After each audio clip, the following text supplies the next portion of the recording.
All right.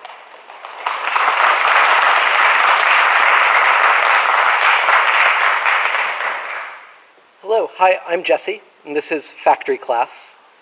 Despite the title, I'm not talking about Java or C++. I'm talking about our first adventures with manufacturing, making physical stuff, which is very different than I've done before, and I suspect different than what a lot of folks here have done before. So, in the beginning, I should warn you, I'm not an expert on this topic. This is the first product I have ever made. We've made a lot of errors and mistakes and miscalculations as we've been going. I should probably start by explaining how I got here. Well, most of my career I've been a programmer. And I've been the worst sort of programmer. I've been a Perl hacker. There's a common phrase that Perl hackers often say. How hard could it be? And so I decided to make myself a keyboard. How hard could it be? It was a 1-month project. That month was January 2013. We are shipping now-ish. This was one of the earliest prototypes I made. Well, this was one of the earliest prototypes I made that somebody tried to buy. Because at first, this project was really just meant for me. I wanted one keyboard. But once people started trying to buy it, we started trying to figure out what we could make a few more copies of. So this was the first thing we thought we might sell. The plan was to do a Kickstarter. Kickstarter is a crowdfunding platform, if you don't know it. So maybe that won't work so well. So Kickstarter is a crowdfunding platform, and we figured that with this keyboard, maybe we would sell 50. We would sell them for 300 USD. And we would probably not lose too much money on each copy. Probably not. Well, it took us 2 years to get to Kickstarter. This was the thing that we eventually launched on Kickstarter.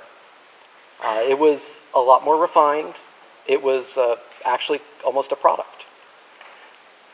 Our goal was to sell 400 keyboards.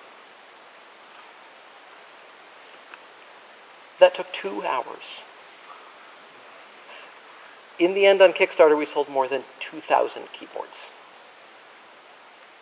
And that's where our problems really started. We were pretty sure that it would take us about 9 months to make these keyboards for customers. We thought that gave us plenty of time. Plenty of time. So we went to try to find a factory. So when you're going to look for a factory, there are many different kinds of factories. There are factories called OEMs. And an OEM mostly just makes the design that you send them. They don't do design for you. They just manufacture. An ODM, an original design manufacturer, they either do all the design or they can help with the design. And then there are contract manufacturers. They do all that and customer support and handle returns and basically everything. I should say that these terms get used differently by different people. And so there is some disagreement on what each of these things means. It gets stupidly confusing. So the first time we went to try to find a factory, we did probably what anyone would do. We Googled. And there are some websites that are basically directories of factories. Everyone probably knows Alibaba. Alibaba has a reputation for having a lot of low quality and fake factories. There's also Global Sources. Global Sources is sort of like Alibaba, but harder to get listed and a little more reliable. One of the problems with searching for factories online is that they all use the same web design companies. So a really nice factory that has high quality machines, pays attention to customers, can do big production volumes, they use the same clip art as the guy in one room who never actually makes anything and just takes your money.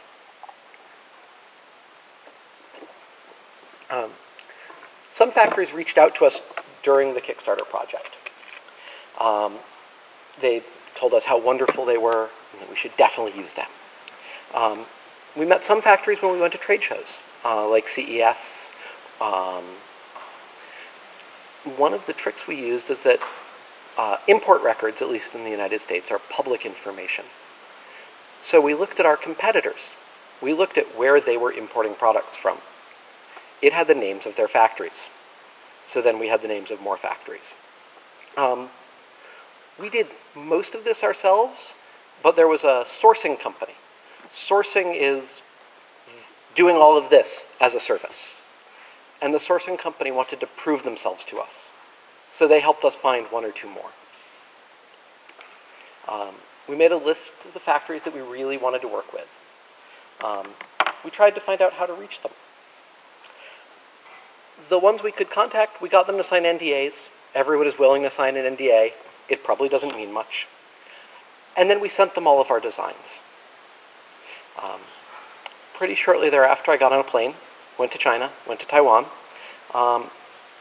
and went to meet every factory who was willing to talk to us. After those meetings, about half decided they didn't want our business. Most of these were small Taiwanese factories that thought our product was too complex and just not worth their time. So we ended up mostly looking at factories in China, but not exclusively. The Taiwanese factories, they all tended to be, we mostly wanted factories that knew how to make keyboards, because that part we don't know, and we know there is special knowledge. So the Chinese factories are newer, they're bigger, they do more volume, they're closer to where you can buy your parts. All these things are important. We did look at a couple factories in the US.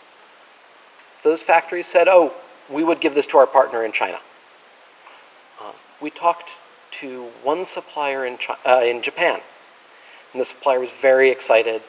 They found sources for most of the interesting parts, and we started to talk about money. And we said, so this is what we want to make. And they said, oh, based on your design, we think that you will sell it for 700 USD. Yeah. I would have loved to be able to make in Japan. Products made here have fantastic quality, but we couldn't afford it, which meant that we were mostly looking at Taiwan and China. But we got really lucky. One of the companies the sourcing company introduced us to is one of the, I think, 2 biggest keyboard makers in the world. Their customers include 5 of the 5 biggest computer makers in the world, including all the ones you might think about. They were really interested. They came into the first meeting having reviewed our documents and figured out some ways to make the design much better. They had features they wanted to add that were things we wanted to do, but we hadn't even told them. Their quotation was very detailed. The price was good. It was a dream come true. It was astonishing. And then it started to get a little strange. Our sales guy quit the day we said we wanted to work with them. The guy they handed us to didn't want our business. He didn't really care. And then they said, and we should have known, right then. We should have known this was going to be bad. Oh, we'll sign the contract later. We'll sign the contract just before you start manufacturing. Well, the design suggestions they made, they got slower and slower and weirder, and their replies didn't come when they said they would. And they apologized a lot and made many excuses. And then one day I got a message on WeChat from the sales guy, the one who had quit. The one who'd quit 9 months earlier. And he said, "I'm so sorry about what happened." And I said, "Well, what do you mean?" He said to me, "Oh, the factory sent me a text message saying they'd canceled the project."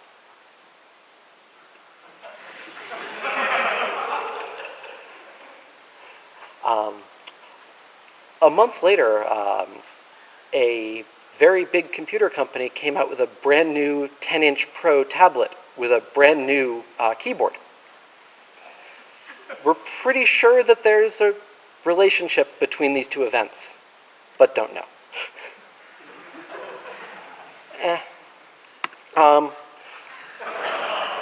We had a really bad month.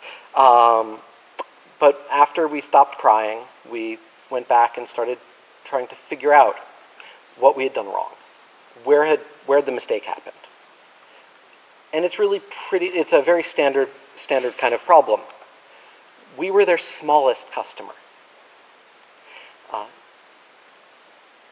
So there's this guy, Bunny Huang, who is, I can't think of the right words to use because the word I would use is God of open source manufacturing. Bunny is the true expert. And he has a bunch of very detailed blog posts about how to manufacture, how to work with manufacturers. And one of his most important pieces of advice is you want to work with a factory where the boss will have lunch with you, and if there's a problem, the boss will stop the production line for you. If you are too small for the boss to pay attention to you, you are too small for the factory. We thought that we were okay ignoring this advice the first time. We were not. So we started from scratch. Our sourcing consultants, they seemed to feel very guilty. They apologized a lot. And they worked really hard to find better options. We found a negotiation consultant who we thought would help us come to a better arrangement with our new factory. And we took the documents that we'd made before about how to build the keyboard. So what's called the bid packet or the RFQ, and we started over to try to make it at least feel professional. This is the key documentation that you need if you're thinking of having something made. If you have a product you want to have a factory make, you're going to need to communicate with the factory and tell them what it is. And so what goes into this bid, what's called a bid packet or an RFQ, you've got a cover letter, you've got a bill of materials, you've got electrical design, mechanical design, your product requirements, and we were told we should include a survey to ask the manufacturer about themselves. So the cover letter, you can basically think about it just like you're applying for a job.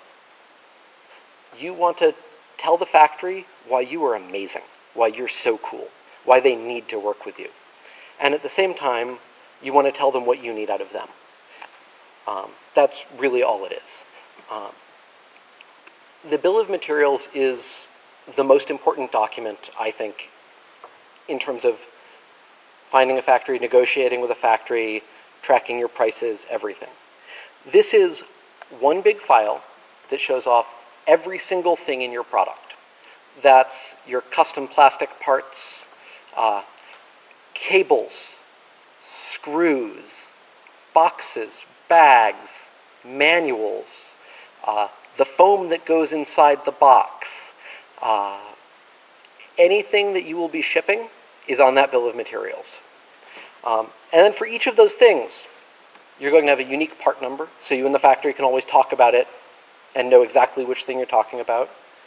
You're going to have some kind of human readable name and description, like M2 screw, pan head, 2 cm long.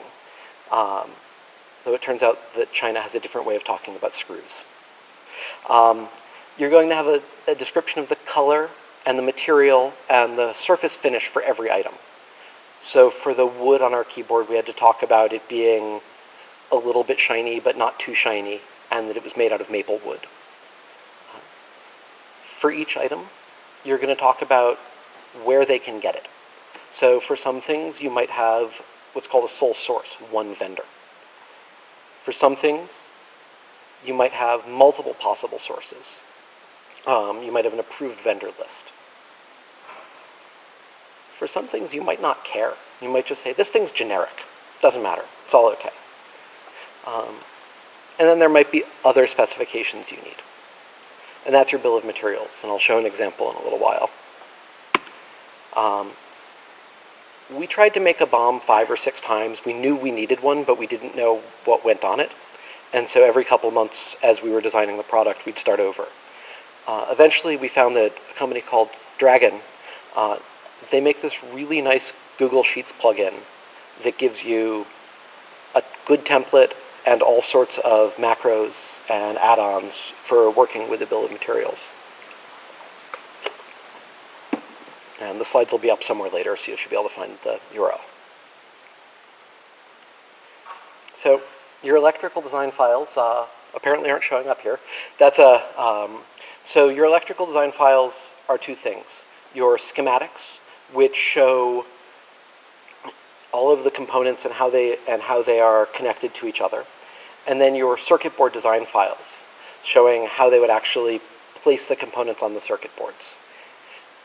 And some kinds of factories, especially ODMs, more often they would rather do your circuit board design.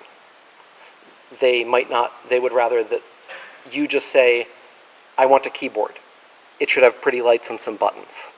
But we're control freaks, as we suspect many people in this audience might be about their design. And so we actually sent the factory, here are our design files. Mechanical design files, you're going to end up sending them 3D models. So that's usually step files or something similar. It would come out of a CAD program like Autodesk or SolidWorks, there are a dozen of them. But so you'd send them 3D models, 1 per part. You'd send them 1 big 3D model of the entire thing. You would send them 2D drawings for each part. Each 2D drawing should show off important dimensions and tolerances so that they know which things really matter and which things don't matter as much as they're going to start making the parts. One of the things we were told in the very beginning that we would need is a product requirements document. This is the file that explains why you're making the product, how to make the product, the standards you need to meet, how to test the product, who's writing the software for the product, how things fit together. When we were starting out, we got told that this was the most important document in the company. As far as I can tell, no factory we sent it to even opened the file.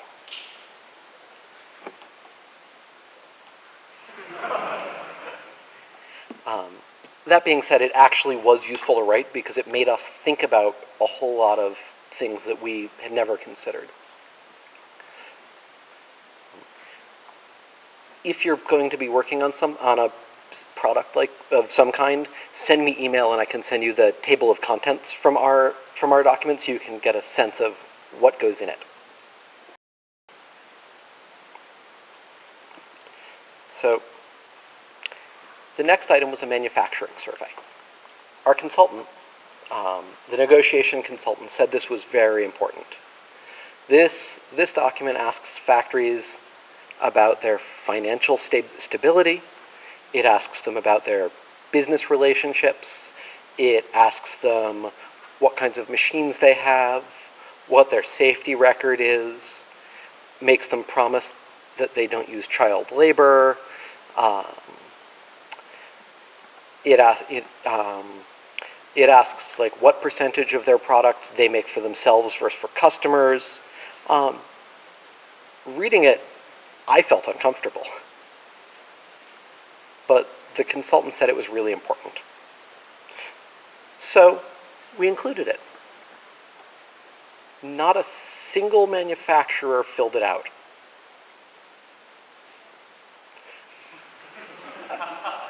A couple manufacturers told me that it made them feel uncomfortable.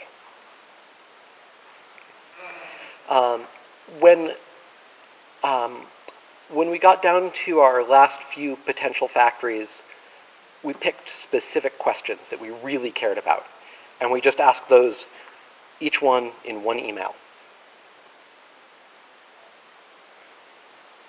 That seemed okay. When I asked the consultant what went wrong, he's thought about it for a while, and he said, "Oh, I guess I usually work with bigger factories."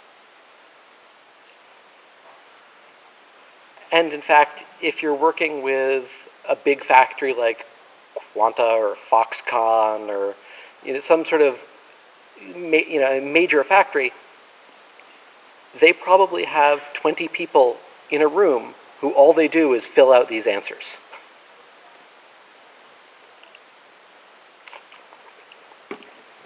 But the little factories just thought it was weird.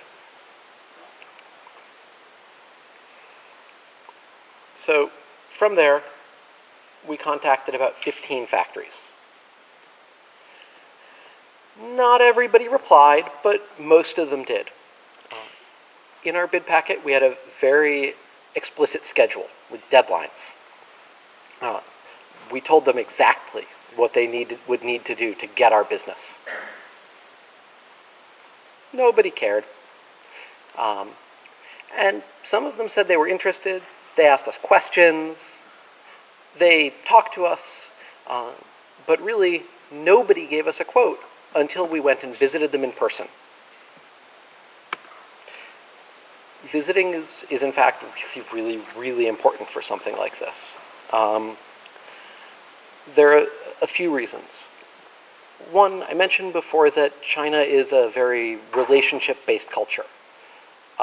It's not about the contract. It's about having a good understanding between you and your partner.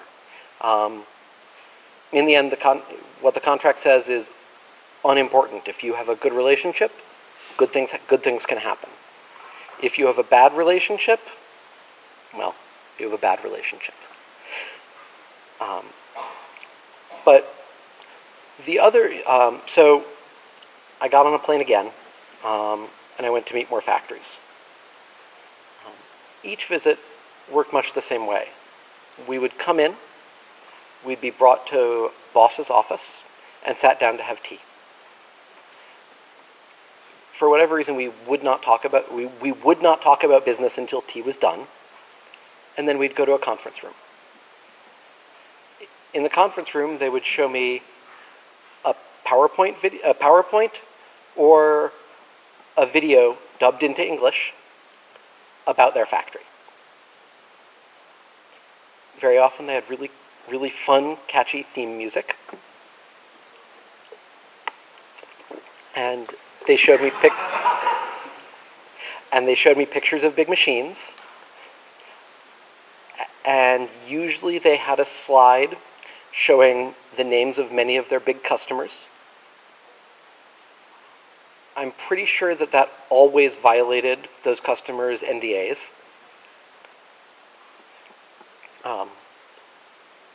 One time the presentation showed photographs of an unreleased product from a major company.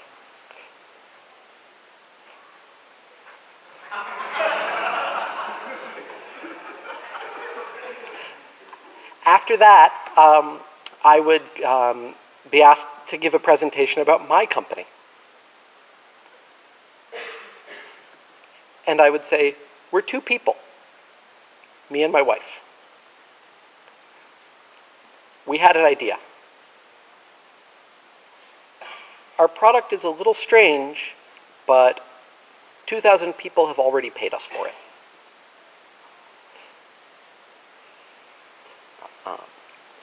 Most of the details of our product are public.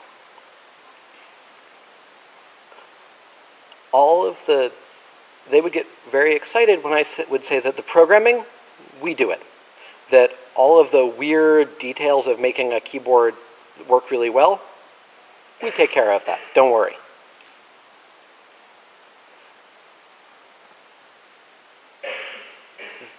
They would say, that seems like really good intellectual property. That's a good secret that you have there. That's very valuable.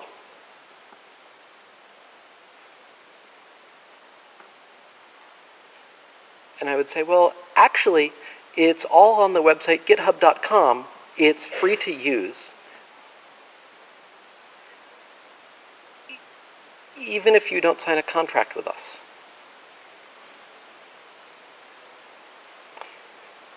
If you have problems, send me email and I'll help you use it.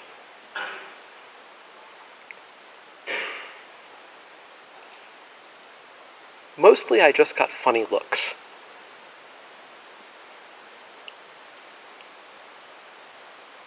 But a few of them actually seemed to get it.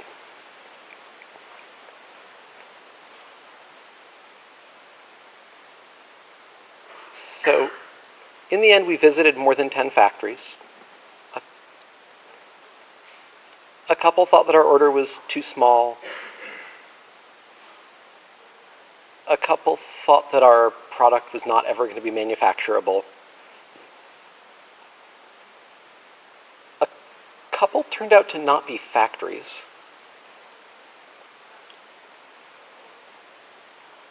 It was just a marketing team in a room, in an office.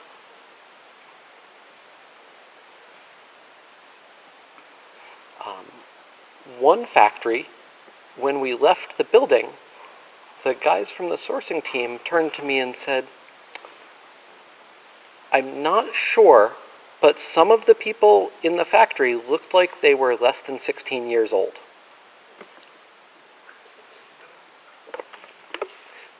At that factory, the boss also said that they wouldn't tell us the price until we signed a contract.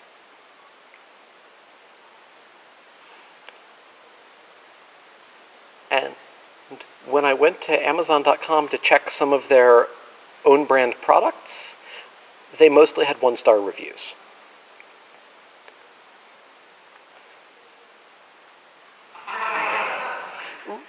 Really, the child labor is the important part of that, and it is the only time I saw that in China at all, and I can't be sure.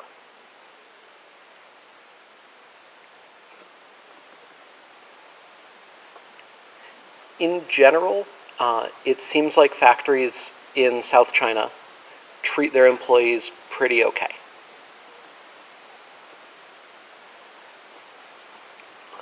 Some of the bosses of the smaller factories complained to us about how strong the labor laws were and how they couldn't make profit anymore.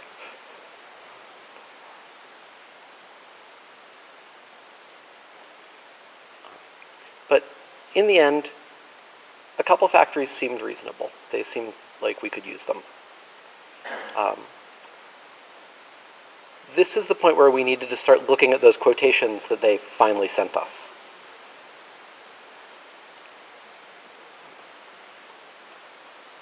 The prices on some of the quotations were too high. On some of them, they were too low. It was just impossible that they could actually be so cheap. So either they made a mistake or were trying to cheat us.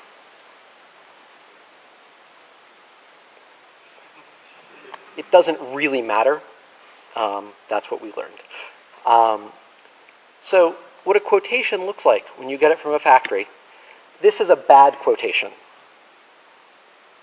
Let me see if... I can't point, sorry. But it has...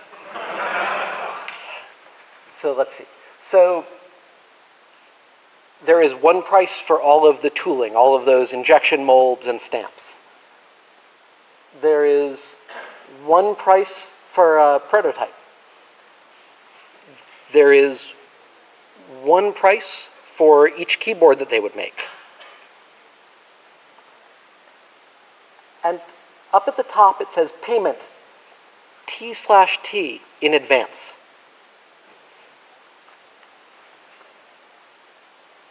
That means we give them all the money before they start.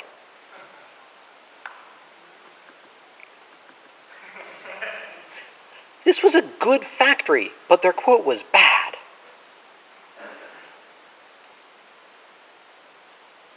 So this is what a good quotation looks like. It breaks out the price of purchased parts, parts they make, electrical parts, circuit board, package. It breaks out the assembly fee, what they charge to put the keyboard together. It breaks out design cost, and very important, it breaks out how much profit they make on every keyboard.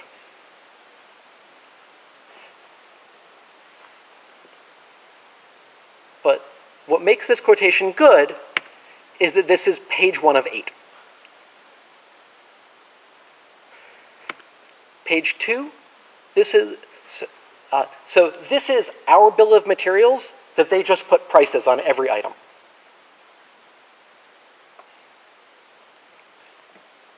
This is what's called an open BOM.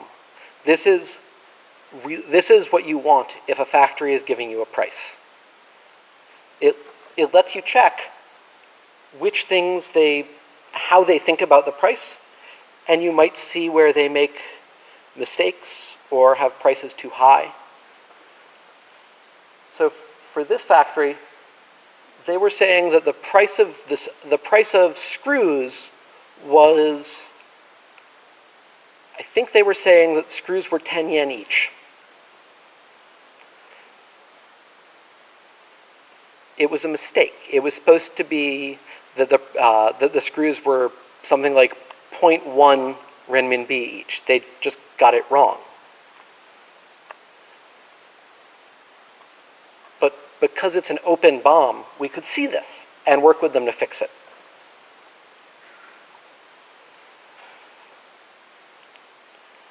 Similarly for every electronic component.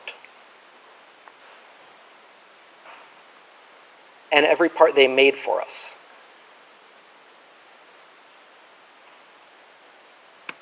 And the cost for each circuit board. And the cost for each part of the packaging and the manual and the extra cardboard they put on top of the boxes so they don't scratch. And the prices for all of the custom injection mold tools they make.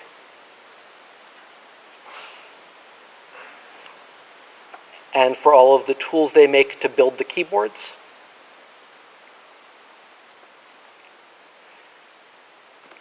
And so this gave us a good picture of what the costs were, how they thought about it. It helped us know that they had thought hard about the project and figured out what a price should be.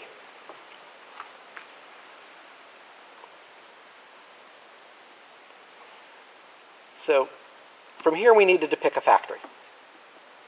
Things that we thought about when we were picking a factory were what we saw when we visited, whether they could communicate with us. And that's not just, did they speak good enough English? Because I don't speak much Chinese. It was, were they able to think and talk about what we were doing? It's like there's a little bit of culture that you need to have to communicate.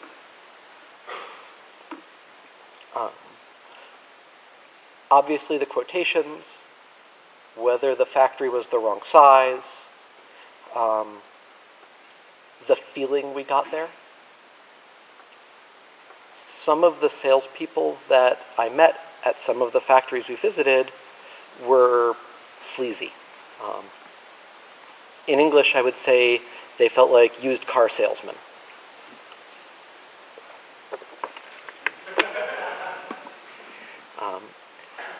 And then there were reference checks. So reference checks included both the one where we asked them for references and also sneaky references. At one factory, I saw a product made by a friend in their sample room. So I asked my friend, "Would you work with these people again?" And she said,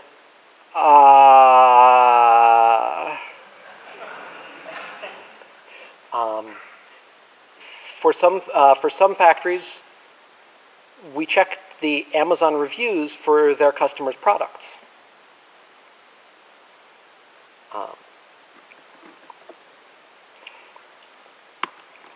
At the two factories there were two factories at the end that we thought were our two best choices. Factory A was big. It was very automated. Factory 2 was small. It was not as fancy. Not a lot of automation. But at Factory A, we met with a junior salesperson and her boss. At Factory B, we were talking to a director and the Laoban, the CEO of the factory.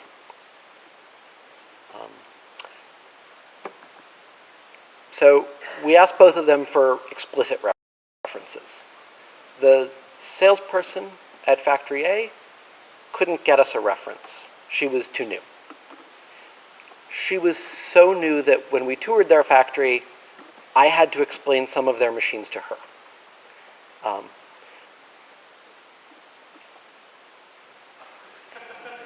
At Factory B, the reference was a Chinese customer. So our sourcing team did their reference check for me.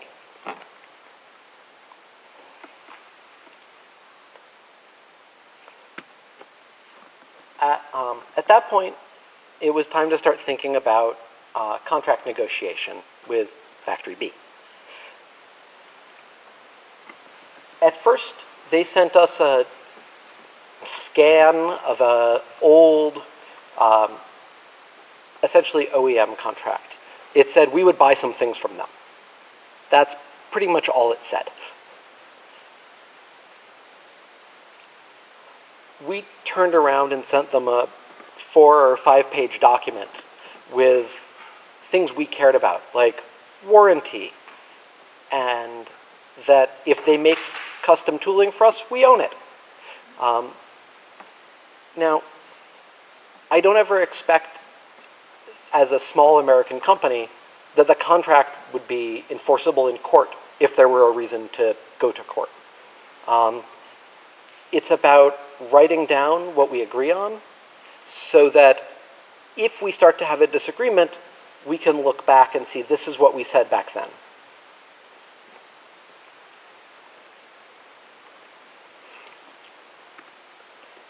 At this point, they pretty much signed it with one tiny change. And then we paid them part of the cost of the tooling and part of the cost of each component. And I made a plan to visit for 2 weeks. Ended up being 3 weeks. And then over the last year and a half, almost year and a half, I've spent more than 4 months in China working with the factory. That's pretty much a worst case. If it had gone smoother, I could have spent less time there. So, mostly I've wanted to tell you about how to get started with a factory, but I'm going to give you a very quick overview of, once you've started, what the design and manufacturing process looks like. So, of course, first you start with product design, and then you make simple prototypes and complex prototypes, and you make injection molding tooling, and then you do the pilot run, which is sort of like beta, and then you do mass production. One of the important parts of design is electrical component selection. So we picked, when we designed the product, American components and Taiwanese components and Japanese components, things we trusted. Some of them were hard to get in China. Our keys, there was a shortage, and so we ended up negotiating with the manufacturer directly. The chip that's the brain of the keyboard, the week we signed the contract, the company that makes it got bought. And the price went up 50%, and the lead time went to 3 months. And the factory said, oh, we should redesign. I said, no, can't do. I started calling my friends. Hey guys, where can I get these chips? One of my friends said, oh, my supplier has a whole lot of them. Do you want them?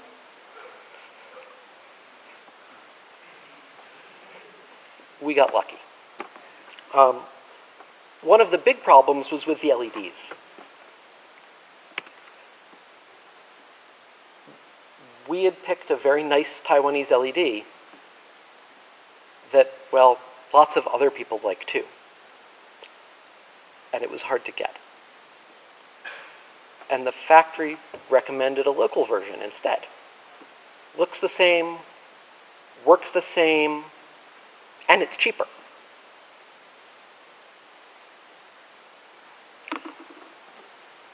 You can see that it's a little bit small, the chip inside is a little bit smaller.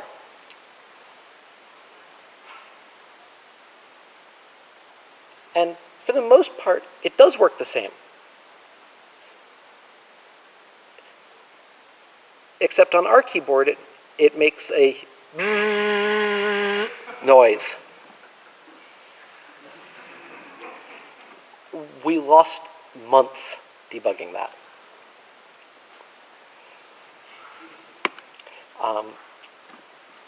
Other local components the factory tried to substitute were our Type-C USB connectors, our RG45 connectors.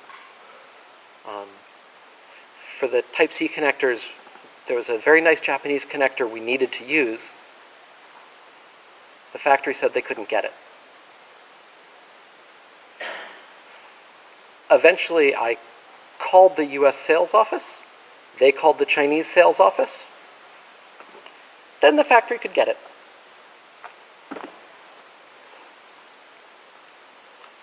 There are lots of components where we let them change to Chinese versions, things where it just doesn't matter, where the quality was fine. If you have a good factory, you can work with them on the trade-offs.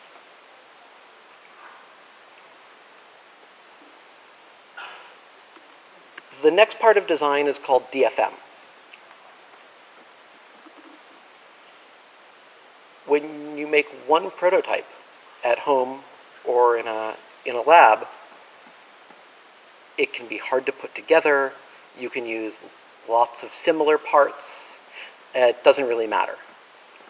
But when you're manufacturing, you want to try to use as many of the same parts as possible to reduce assembly steps, to make it easy to make. And this is a thing that your factory can usually help you do better than you can do yourself.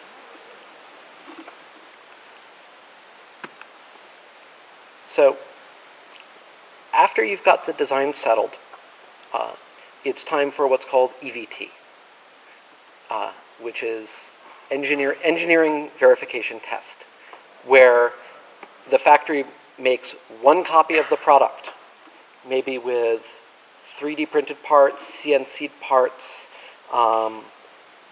circuit boards put together by hand. It doesn't have to look right, it just has to work.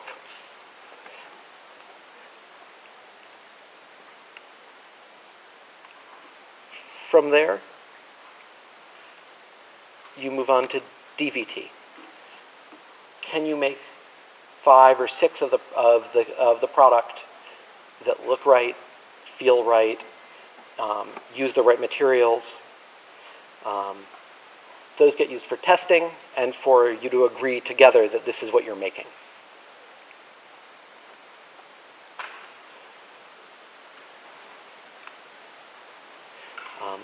This is around when your tooling gets finalized. So that's injection molds, stamps.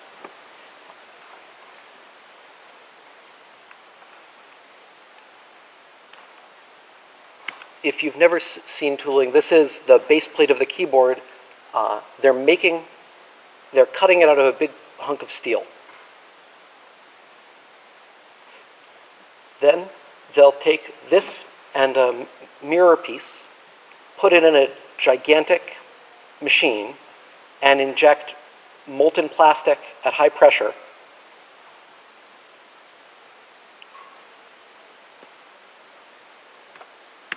To make things like this.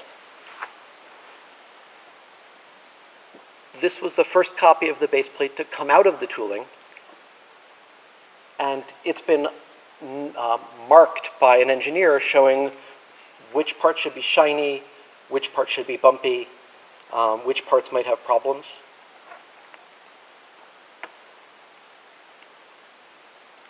So after that comes PVT, which is the pilot run. This is beta.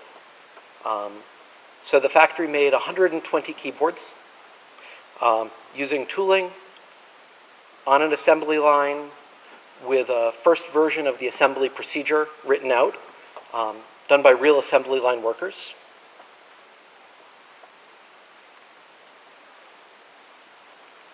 So that was June 21st.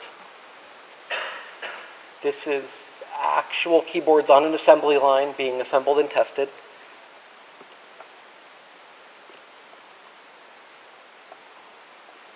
The best part is that this was my birthday.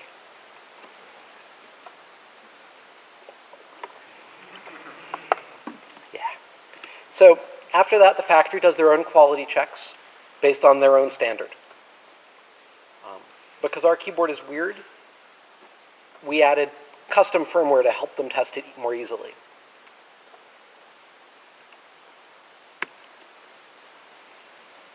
This is keyboards late at night being hand-checked. We also hired our own quality control company to check the factory and to build a better quality standard. Between the factory test and the QC company tests, only 72 out of 120 passed the tests. That's really bad. Most of the problems were with the finish on the wood. And so the factory went back to the wood supplier and gave them a much more detailed quality standard for mass production. But this is what the QC agent's standard looks like. Talks about what's acceptable, not acceptable for each component. It talks about what goes in the box. It talks about how the boxes go in the other boxes.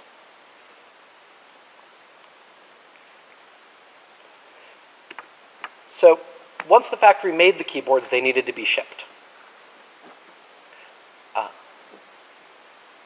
We hired a courier company called Flexport and contracted with a warehouse in California that knows how to send things to customers.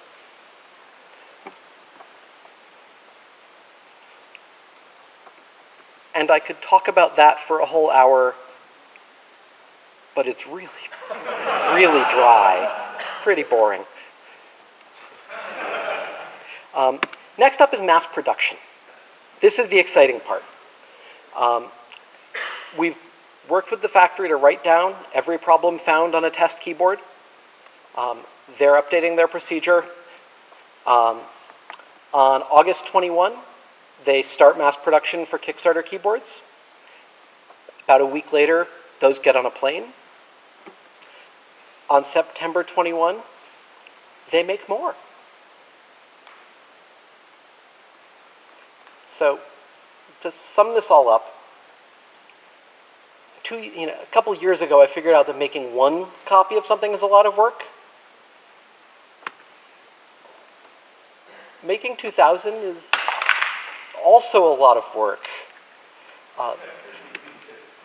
When customers start to get your product into their hands, it is exciting and a new kind of terrifying. We've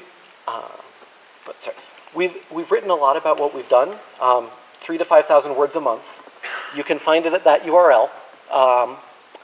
If you've got questions afterward, feel free to email me or message me on Twitter.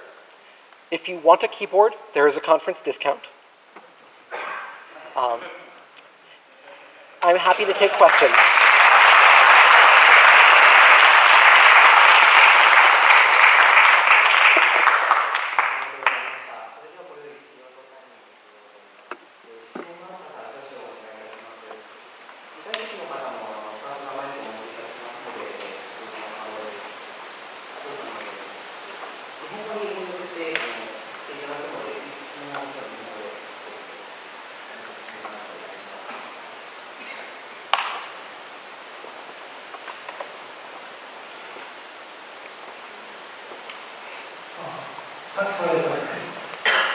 Sometimes I have heard there seems to be some trouble on importing and exporting the goods from China. Do you think this is going to continue? So the question is that sometimes there are import and export problems with China. We actually ran into a problem where one of our components that we needed, the Taiwanese RJ45 connector, the supplier tried to be nice and discounted the customs invoice. They were seized by Chinese customs. For export from China, China wants to ship products. China wants the product to go out. For import into other countries, we're using FedEx to do all of our shipping. FedEx is very professional at importing things. We've been careful to get CE certification, which is most of the problems we would expect to have would be for German customs to take the keyboard because it did not have CE certification. So we solved that one. If you have good documentation and try not to lie, usually you don't have too many problems.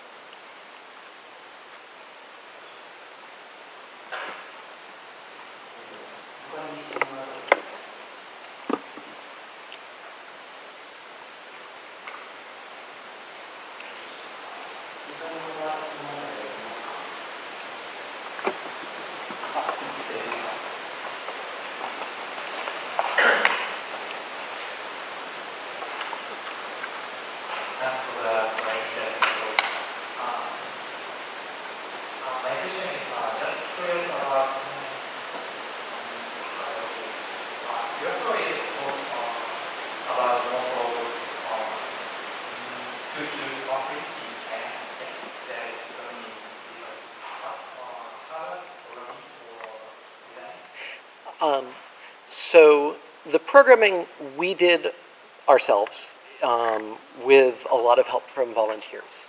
That part, I've spent my career as a programmer. So that's not been too bad. I've had to learn some C++ that I did not know before. And we've had a lot of help from volunteers. For design, learning the design skills was difficult and complex, and we did hire people to help us some. But also, I have other talks elsewhere about all of the design skills I had to learn to get there. Learning about electrical design and mechanical design and how to use a CNC. There are factories that will do all the design for you. You just have to give them a good spec. It works a lot like outsourcing software. If your spec just says it's a keyboard, they'll give you a keyboard. if your spec explains exactly what you want, you can get what you want. Just like in the software world, there are different qualities of vendors. Some of them are really good, and some of them you wish you had never met.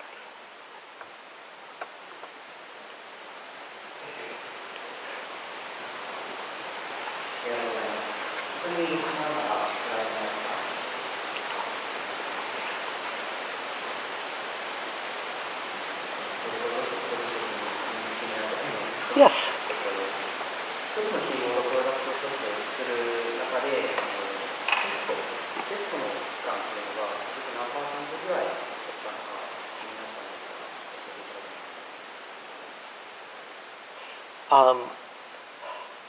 すか。So a relatively small percentage of time was spent on testing because it's different. There are many different kinds of testing. There's the drop tests, which are, these things get done at specific stages. So there was a day when we just did drop tests, stomp tests, break tests, and there are videos of an engineer holding a keyboard at 1 meter. For electrical testing, we did it bit by bit throughout. Part of it is that a keyboard is not complex modern electronics. The basic idea is very simple. For FCC, CE, that kind of testing, that all got done almost at the end. And that's you hire a laboratory to do the testing for you. In fact, 5 minutes before this talk, I got email saying that we got our FCC certification. I have not opened the file yet to look at it.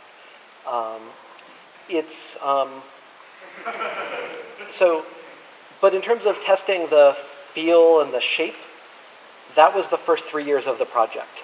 We would make something and try it. Then I would, just when we went to Kickstarter, I made 30 of them, and we sent them to 30 people to try. And then we did a big public tour to let people try the prototypes. And based on that, we did a lot of redesign. So there's so many different kinds of testing for hardware. I think for me the weirdest thing is that the acceptance tests at the end, it's all done by hand. It's all the way keyboards are tested in China, someone hits every key, and they have a program that shows what keys have been hit. Does that answer the question mostly? Okay.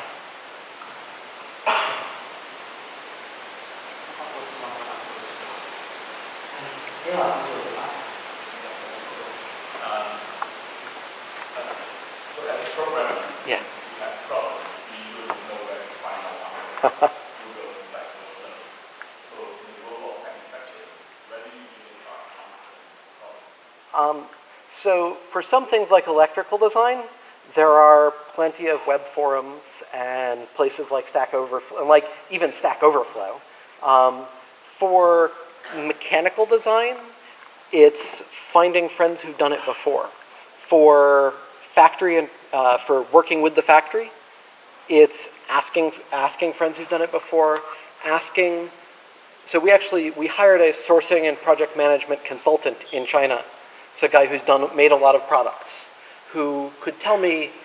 Sometimes I would say the factory said they're doing this thing. It seems crazy. And half the time he would say, "Oh yeah, that's wrong. The factory's crazy." And half the time he'd say, "No, Jesse, that's very standard. That's how it works." Because sometimes I didn't know. And if you're looking for somebody to do that stuff in China for you, email me. I can make a recommendation. I like this guy very much. Other questions?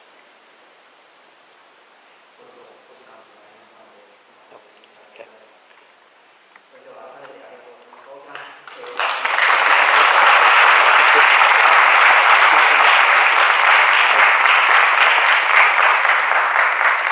Also, I'd like to thank the translators.